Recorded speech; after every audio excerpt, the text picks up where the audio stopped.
So hello everyone, एक बहुत ही प्यारा क्वेश्चन आपके सम्मुख है। आई एम श्योर इस सवाल को लेकर आपके मन में काफी सारी चीजें आ रही होंगी।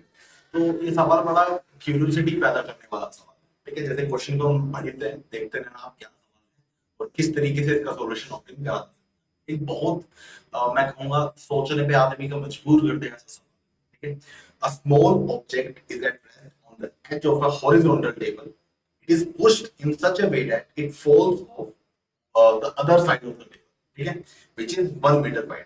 ठीक है, यानी कि आप मान लो भैया आपकी एक प्यारी सी यहाँ पर टेबल है। मेरी ड्राइंग बहुत अच्छी नहीं है पर फिर भी मान लेना। इसके ऊपर यहाँ एक ऑब्जेक्ट रखा है इस कोने पर और इसकी चौड़ाई है 1 मीटर। ठीक है, और यहाँ पर इस ऑब्जेक्ट को पुश करा गया as given in the question, और ये हॉरिजॉन्टल टेबल है। ठीक है, इसको पुश करा गया सच दैट ये ऑब्जेक्ट यहाँ पर दूसरी एंड पर आकर ड्रॉप हो गया, गिर गया। ठीक है, ऐसा है क्वेश्चन में गिवन। अब और इनिशियली रेस्ट पर था, राइट, ये वाला पार्ट अपने को गिवन है। फिर हमसे कह रहा है कि क्या इस ऑब्जेक्ट के पहिए थे, क्या इसके व्हील्स थे, ये क्वेश्चन है ना। अपने आप में ये कहीं ना कहीं काफी इंटरेस्टिंग सा क्वेश्चन है। देखते ही एकदम महसूस हो रहा है भाई क्या पूछ लिया। ठीक है, तो एक बार थोड़ा फील करके देखते हैं कि जब इसने कहा कि does the object have wheels, इसका मतलब क्या था। ठीक है, तो इस चीज से वो क्या कहना चाह रहा है, मतलब व्हील्स के केस में ऐसा क्या हो रहा होता है जब कोई ऑब्जेक्ट दूसरे ऑब्जेक्ट के ऊपर मोशन करता है जो एक बिना व्हील वाले ऑब्जेक्ट के साथ नहीं होता। ठीक है, तो यस, आपको मन में कहीं ना कहीं जो चीज उठ रही है वो बिल्कुल सही सवाल उठ रहा है।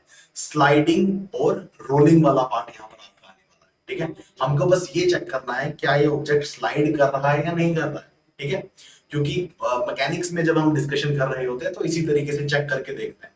बाय डिफॉल्ट सिस्टम में अगर कुछ डायरेक्टली नहीं गिवन है तो हम कंसीडर करते हैं कि वो स्लाइड कर रहा होगा, और अगर कुछ एक अनएक्सपेक्टेड, एक इलॉजिकल कुछ रिजल्ट आपको निकल कर आता है जो कि पॉसिबल नहीं हो सकता फिजिकली। ठीक है, तो आप फिर कहते हो नहीं भाई स्लाइड नहीं हो रहा होगा, यहाँ रोलिंग वाला पार्ट हो रहा है। ठीक है, या फिर कुछ कॉम्बिनेशन हो रहा है, इस टाइप के स्टेटमेंट आप फिर देते हो। यहाँ पर भी कुछ ऐसा ही है। ठीक है, यहाँ पर देखो और 2 सेकंड में हो रहा था। ठीक है, 1 मीटर वाइड है, धक्का दिया, 2 सेकंड में गिरा, ऐसा चीज। तो यहाँ पर अगर मैं आपसे कहूँ कि इसकी एवरेज स्पीड क्या हो, ना, we can definitely find the average. ठीक है, हम इसकी एवरेज स्पीड निकालते हैं भाई। यहाँ पर बी एवरेज आपका यही होगा, B initial plus B final divide by 2, ऐसा ही करके। अब यहाँ पर एवरेज स्पीड अपनी कितनी होगी भैया, 1 मीटर डिस्टेंस ट्रेवल करा और 2 सेकंड में, मतलब ठीक है, अगर मीटर्स पर सेकंड में मैं बात करूं तो ये वी एवरेज अपना है 1/2 मीटर्स पर सेकंड, मतलब 0.5 मीटर्स पर सेकंड। तो मेरे भाई एक बार जरा ध्यान से अच्छे से देखकर यहाँ पर आप मुझे बताइए। ठीक है, जब यहाँ पर उस ऑब्जेक्ट को टेबल पर इनिशियली पुश करा गया, जस्ट जब पुश करा तो किस स्पीड से मूव होना स्टार्ट हुआ। ठीक है, उस टाइम को हम t इक्वल टू 0 काउंट कर। ठीक है, ये मतलब बोलना सर इनिशियली तो क्वेश्चन में लिखा है रेस्ट पर है।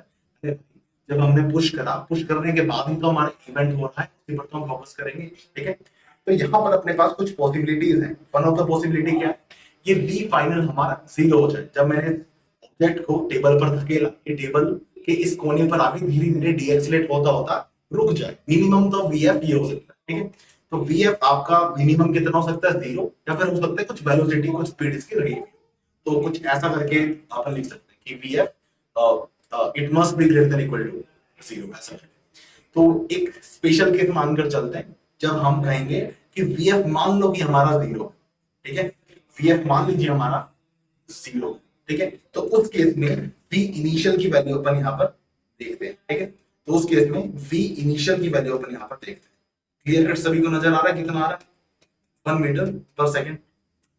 ठीक है, 1 मीटर पर सेकंड। ठीक है, इनिशियल की वैल्यू सभी को मिल रही है कि भैया आपकी वी इनिशियल की वैल्यू इतनी रही होगी। ठीक है, वी इनिशियल की वैल्यू आपकी इतनी रही होगी, मैक्सिमम एट अ मैक्सिमम अगर मैं कहूं। ठीक है, अदरवाइज वीएफ को आप नॉन जीरो मान के चलते हो ना, तो वी इनिशियल की वैल्यू इससे थोड़ी कम ही हो सकती है, ऐसा सिचुएशन अपने सामने। क्लियर, ठीक है, तो वी इनिशियल की ये मैक्सिमम है। ठीक है, मैक्सिमम पॉसिबल वैल्यू जो हो सकती है। ठीक है, अच्छा, अब इसके बाद क्या, apart from this part, just second. ठीक है, तो एक नेक्स्ट पेज करा है।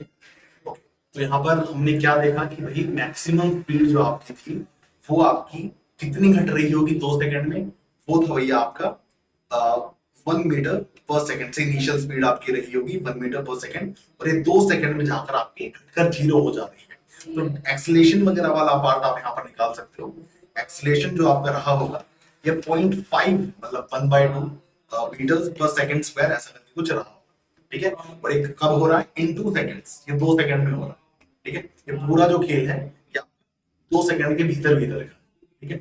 ये एक्सीलेशन आपको मिल रहा है इस सिस्टम के अंदर फिलहाल, ठीक है। मैक्सिमम जो पॉसिबल मैक्सिमम। अच्छा, अब यहाँ पर उस ऑब्जेक्ट के कोरस्पॉन्डिंग थोड़ा सा अपन चर्चा करें, ठीक है। तो वो ऑब्जेक्ट हॉरिजॉन्टल टेबल पर था, ठीक है। तो अगर हम यहाँ पर इनिशियली मानकर चले कि वो स्लाइड कर रहा है, ठीक है, लेट अस एज्यूम कि वो आपका स्लाइड कर रहा है। तो स्लाइड कर रहा होगा तो काइनेटिक फ्रिक्शन वगैरह लग रहा होगा, ठीक है।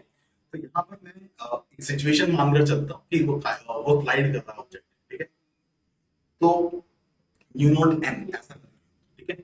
और वहीं पर मैं कोरस्पॉन्डिंगली इसको सॉरी नोट दिस थिंग, इसको मैं इक्वेट कर देता हूँ मास इनटू एक्सीलरेशन से, ठीक है, Newton's law of motion directly use करके, ओके। अब यहाँ पर एक्सीलरेशन वाला पार्ट अपने को क्लियर है, 0.5 मीटर पर सेकंड स्क्वायर। अगर मैं नॉर्मल रिएक्शन यहाँ पुट अप कर रहा हूँ जी, तो एन से एन वाला पार्ट कैंसिल, और एक्सीलरेशन अपने को गिवन है, ठीक है। तो न्यू अपने कितना आ जाएगा, न्यू आ जाएगा अपने पास, ठीक है। हाँ ठीक है, इस तरीके से अपन इसको एक्सप्लेन कर पाएंगे, we can explain this thing like this, ठीक है। ठीक है, we can explain this system like this. तो ये अपना कितना आ जाएगा, 0.5 डिवाइड बाय जी ऐसा करके कुछ आ रहा होगा, ठीक है। और जी को रफली 10 मान लेते हैं, फिर 9.8 आप ले सकते हो, आपकी इच्छा है, ठीक है। चलो ले ही लेते हैं, ठीक है, रफली 10 मान लेते हैं, अप्रोक्सीमेटली 10 मान लेते हैं। तो इसका अप्रोक्सीमेट वैल्यू कितना हो जाएगा, 1/20 के आसपास, है ना। 1/20 के आसपास with of course suitable dimensions and all सारे दिमाग में रखकर ऐसा लिखा है। और एक बार जरा सोच के देखो, जो हमारा डेली लाइफ ऑब्जेक्ट, जो भी डेली लाइफ ऑब्जेक्ट्स होते हैं, जो टेबल होती है, मान लो ये ऑब्जेक्ट मैंने पेन मान लिया 2 मिनट के लिए, मान लो, ठीक है, या फिर कुछ भी ले लो, मान लो ये वॉच मान ली मैंने, ठीक है, हॉरिजॉन्टल टेबल पर रखी है। तो जो हमारी जनरली टेबल्स होती हैं या फिर जो ऑब्जेक्ट्स होते हैं, ठीक है, जिनको हम डेली लाइफ में यूज कर रहे होते हैं, यहाँ पर जो कोफिशिएंट ऑफ काइनेटिक फ्रिक्शन होता है जो हमारे ये आया है, ठीक है, कोफिशिएंट मतलब मैक्सिमम वैल्यू हमने यहाँ पर ली है, ठीक है। तो वो जो हमारा आया है, इसकी वैल्यू 1/20 के आसपास आ रही है, वेरी लो वैल्यू, ठीक है। और जो हमारे डेली लाइफ में ऑब्जेक्ट्स हम यूज कर रहे होते हैं उनके कोरस्पॉन्डिंग जो फ्रिक्शन की वैल्यू आती है वो इससे तो काफी ज्यादा आती है। कुछ बहुत स्पेशल केसेस लोगे तो रफली 0.678 के आसपास भी चली जाती है। चलो उन चीजों पर अभी फिलहाल तो नहीं जाते, बट ये देकर अपने को सजेशन यहाँ से क्या निकल कर आ रहा है कि इस सिचुएशन के अकॉर्डिंग जो अपने एक्सट्रीम कंडीशंस मान के चला, भाई चलो मान लो वी इनिशियल मैक्सिमम इतना रहा होगा और एक्सलेशन सो एंड सो हुआ होगा, ठीक है, उन सभी चीजों को मानकर चले तो यहाँ पर कोएफिशिएंट ऑफ फ्रिक्शन अपना 1/20 आ रहा है, kinetic coefficient of kinetic friction जो अपना आ रहा है ये 1/20 के इर्द गिर्द आ रहा है, बिल्कुल आसपास, ठीक है। और जो कि अपने डेली लाइफ ऑब्जेक्ट्स में पॉसिबल नहीं है। तो इस चीज को ध्यान में रखकर अपन कह सकते हैं कि यार ये स्लाइड तो आपका 100% स्लाइड तो नहीं हुआ, 100% स्लाइड तो नहीं हुआ होगा पूरे प्रोसेस के दौरान। हो सकता है देयर आर चांसेस कि थोड़ा स्लाइड हुआ हो, थोड़ा रोल हुआ, ऐसा हो सकता है। ऐसा भी हो सकता है कि रोल ही हुआ, ठीक है। लेकिन यहाँ पर अपन ये 100% कह सकते हैं कि सिर्फ स्लाइड तो नहीं हुआ। तो कहीं ना कहीं अपन ये कहें कि भैया इसके पहिए रहे होंगे, ये कहना एक तरीके से यहाँ पर एक हद तक ठीक है, ओके। तो ये था क्वेश्चन का एक्चुअली प्लॉट, ठीक है। और ये बहुत आसान है, ठीक है। हम 11वीं 12वीं में जब क्वेश्चन सॉल्व कर रहे होते थे तो ये सारे कॉन्सेप्ट अपन डिस्कस करते थे, ठीक है। कोएफिशिएंट ऑफ फ्रिक्शन वगैरह कितना मानना है, राइट, मैक्सिमम वैल्यू किस तरीके से पीक जाता था, सो एंड सो ऑन, है ना। टेबल पर ऑब्जेक्ट पड़ा है, फोर्स लगा रहे हैं, ठीक है, तो फ्रिक्शन कैसे वैरी करे, ये सब अपन ने पढ़ रखा है, इसमें कुछ बहुत नई चीजें नहीं है, ठीक है।